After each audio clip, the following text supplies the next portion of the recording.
Hi guys, video 5. Unfortunately, I'm having to do it inside because it's raining outside. But never mind, I'm here to do it. That's what's important, isn't it? So I have to look at the end of the last video to see where it was up to.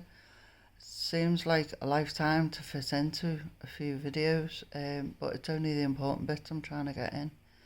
We've basically got to a point where I'm living in an abusive relationship, and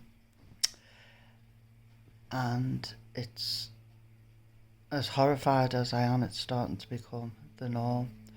And so where the initial love bombing comes on, that then changes to gaslighting, which I mean, you could look gaslighting up to get the official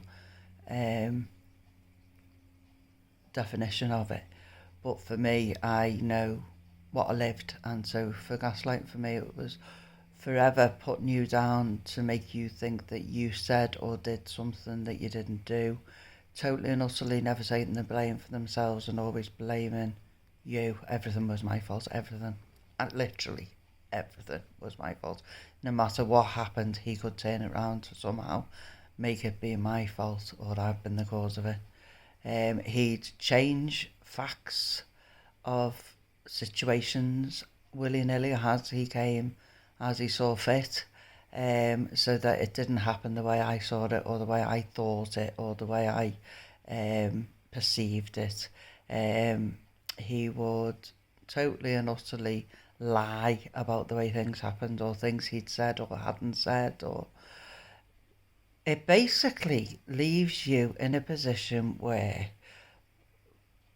one, massive self-doubt. You don't know what to believe and what not to believe. You doubt yourself because this person is telling you constantly that everything you say and everything you think and everything you feel is wrong, that what you're believing to be true is not true. So you are doubting yourself, you're doubting your own reality, you're doubting your ability to make a judgment on anything, you're doubting your ability to make a decision on anything, because you believe that um, you're wrong on everything, you can't get anything right. One of my, and I still don't like it now, one of the things he used to say to me constantly was that I was useless. And, you know, if you think of that word, useless, and you're told constantly you're fucking useless, you are. No matter what you do and what you're saying or, you know, anything, you're fucking useless.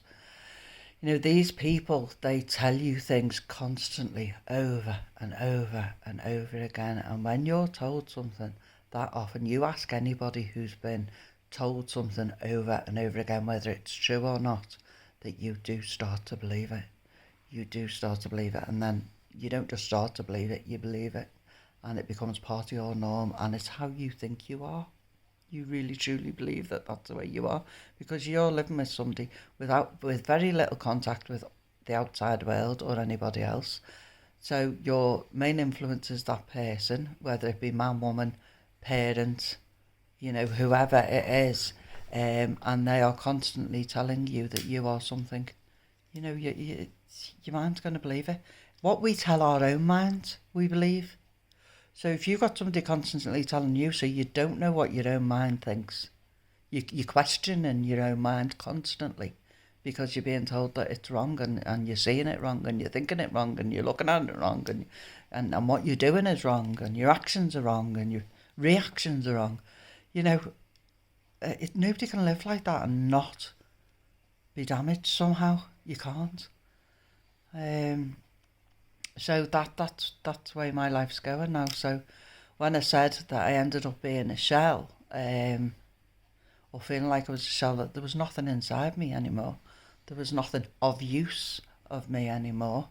I was no use to me kids because I couldn't even defend them against this monster. I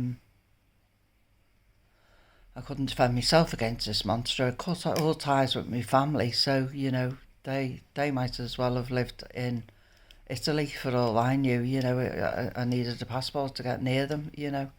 And, you know, there were times through all that where I would I'd for a little brief glimpse, I'd get this bit of courage and think, I'm not doing this, I'm not doing this, I'm not putting up with this anymore. And he had it. There was one saving grace, and it really was a saving grace in the end because it's how I got away. He had a real gambling addiction problem. Yeah, problem. Anyway, gambling problem. And so he liked to go to the bookies. And while he went to the bookies, I was allowed to roam free, if you like. That's how I felt. I was allowed to walk around the shops near the bookies with the children with me. If I had them with me, if they were in school, they'd be at school. And a couple of times while he was there, so how I got away with it in the end, I don't know. Well, his gambling addiction obviously was that powerful that he, and I know about addiction now as well, and it is powerful, that he risked it again. But there'd be a few times where I'd think, right, I'm just fucking off. I'm gonna go. And the problem was that conviction, that courage, and that wouldn't stay. And as soon as I got out of the area where he'd expect me to be, or if he came looking for me, and if I was, say, past the shops or, in a park, or as soon as I was away from where he would expect to find me, my battle went. I just absolutely was terrified that if he found me now, what the hell was going to happen? What would he do to me? And so I'd end up going back. Fear just took me back all the time. There was one time where I actually did leave. I got the guts up. It's obviously, I can't remember. Thank God I can't remember the ins and outs of things. But he'd take me to the school in the morning with the kids, and he'd wait in the car while I took Dan in, say, because he was only little.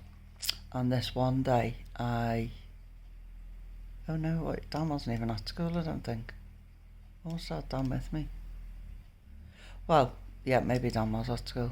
But this one day, because you could go in one side of the school and you could come out the other side of the school.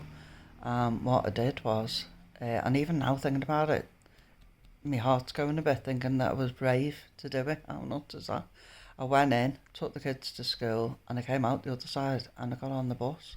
Now, all the time I was waiting for that bus to come. I was thinking they could come around the corner any time, but I knew it was going to take a bit of time for him to realise I wasn't coming back out to school. And then I thought he'd go and look in the schoolyard or something for me first.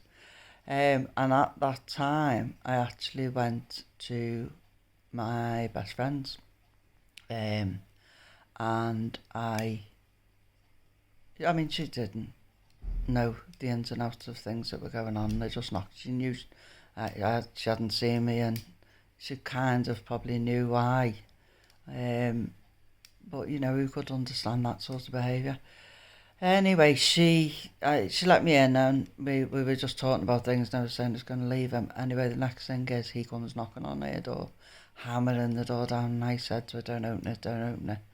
And then in the end, it was that horrific, the way he was hammering the door down. She had to open it. I had to say to her, just open it, and I had to take it away from her house. I couldn't leave it there. I couldn't.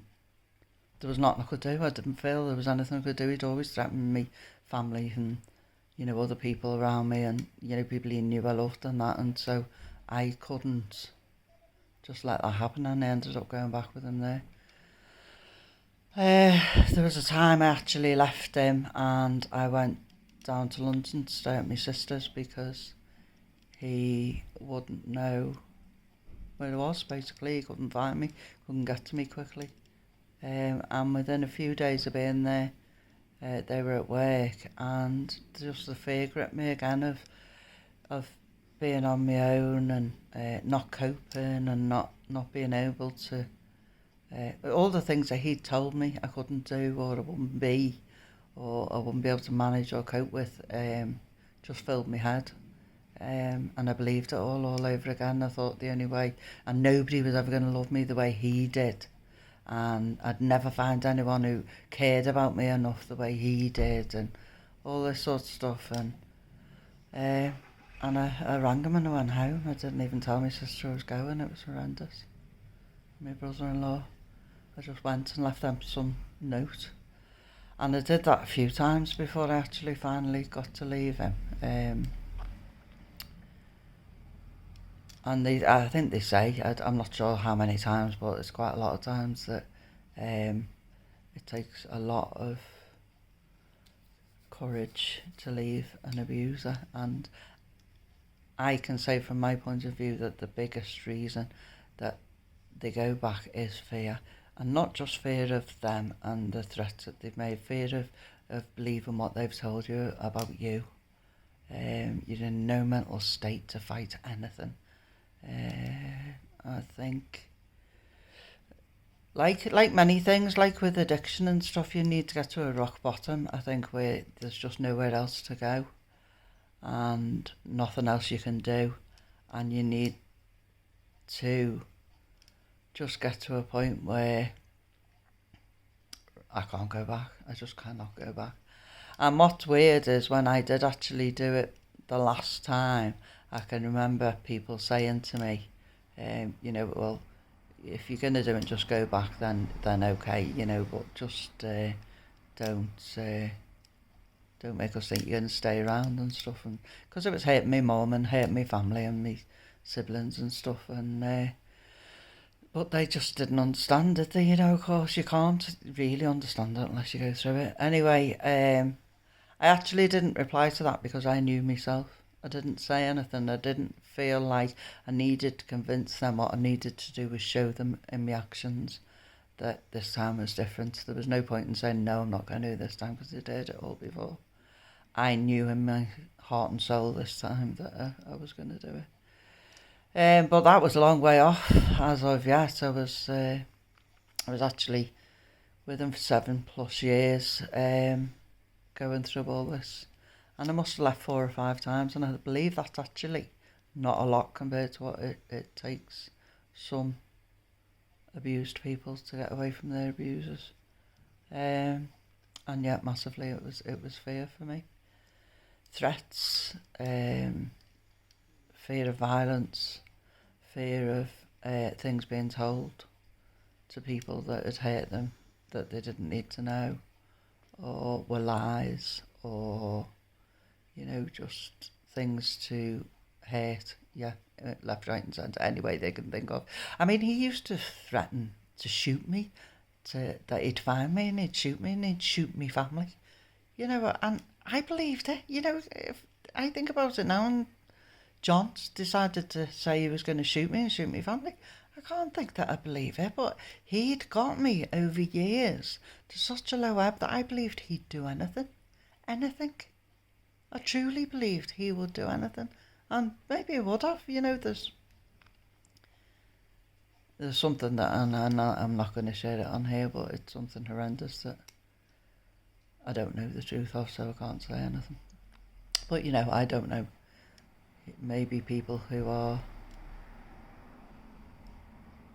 of that mind, and I think he was quite deranged, are capable of anything. So yeah, fear. And in all this time, what's mad? Because I'm actually in recovery now from alcohol, and in all this time, I wasn't allowed to drink. For the whole time I was with him, I was not allowed to drink because, I can't even actually tell you why. He just didn't allow it. I don't know what he didn't drink. He'd have the odd one once in a blue moon, I think. And so he just didn't want me to, so he didn't.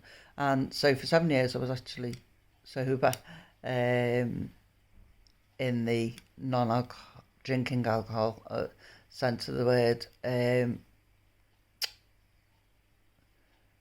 and there were times when I'd left him and I was in the madness of alcoholism, which is what we call it, the madness, because you're mad, that I thought, oh God, he was right. he was right. I needed somebody to control me. I needed somebody to stop me from drinking and stop me doing stupid things. And so even years later, while I was drinking, that still came into my head that he'd been right. That I needed somebody to treat me like that and make me behave, because I couldn't do it myself. But that was the madness of my addiction, and I know different now. So yeah, again, it's just all huge things that we need to delve and dig into in depth in ourselves to be rid of them and heal from them and see them for what they are. These little videos I'm doing are only tip of the iceberg stuff, absolutely touching on stuff that if I hit a nerve with somebody, or somebody needs just somebody like-minded to talk to, I'm here. Pop me a message and I will talk to you about stuff or guide you. I have put a post up on my Facebook page of a woman that opened my eyes to the reality, that told me all about the gaslighting and the love bombing and the supply and the hoovering, and these are all expressions for narcissistic behaviour, and for people with narcissistic personality disorder, and tactics they use. And apparently it's they all use the same sort of thing, and it massively helped me to understand what had been done to me and why I actually couldn't do anything about it. How I was played. I was groomed, if you like. I was if you like, I was absolutely groomed. So yeah, and that's what they do. And then they go on and do it to somebody else when it's not working on you anymore. So yeah, if I can be of use or of help to anybody in any way, shape or form, please don't hesitate to message me. Please like and subscribe if you are on YouTube, because I want to get enough people so that I can go live and do some live ones of these. If not, head over to my Facebook page, which is called Els Experiences, which is Els ELLS Experiences, and I do more posts on there, more videos, more quotes and helpful tips and things. It's just basically me trying to pass on knowledge that I've gained through life experiences, and just trying to help people. That's all I want from it, because people have helped me and I want to pass that on. I want to pay it forward. So yeah, please do that, and don't be scared to ask anything. But yeah, once if I can do lives, you can ask me live as well. Okay, take care, people, and don't forget, even though the sun's not shining today, still look up at that beautiful, wonderful sky above our heads. It's still amazing. Or just look around. Just look at somewhere other than just in your head, in your heart.